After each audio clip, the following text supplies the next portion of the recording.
Once upon a time, there lived a pauper and a banker. The banker was very rich and wore only the most expensive garments made of silk.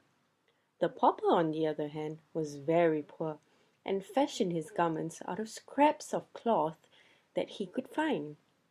Now you may think that the banker would be so much happier than the pauper because he had more money. However, their natures were very opposite indeed, as the poor pauper was so much happier than the rich banker.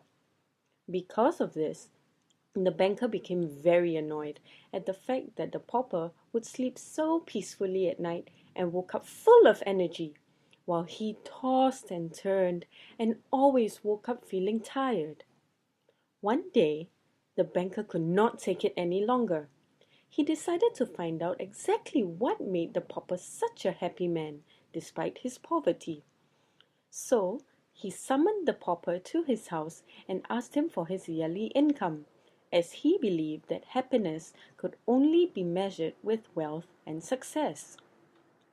"I do not count very well, nor do I really care actually. I prefer to live each day as it comes and never worry about the future too much," said the pauper. "Well then, just tell me how much you earn in a day then," the rich man insisted. "I earn what I need, and even that would be too much were it not for all the Sundays and holidays when I must close my shop," the pauper replied. The banker took some time to think about what the pauper said, and he found himself growing rather fond of the pauper. He wanted to thank the pauper for coming to his house, so he presented him with a bag of 100 gold coins. Now, as you can imagine, to the pauper these coins, which meant so little to the banker, was such a great fortune.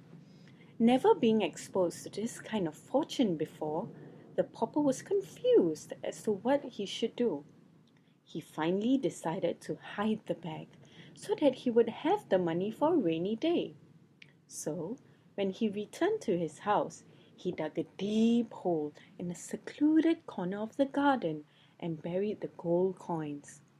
However, from that day forward, the pauper's life changed. He began to worry about the safety of his coins.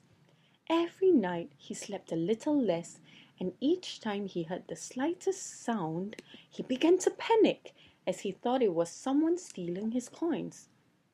Finally, he could bear the unhappiness no longer.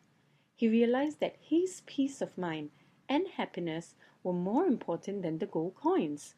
He dug them up from the garden and returned them to the banker, who decided to anonymously donate it to everyone who needed it in his village. It made him very happy to know that he could help others.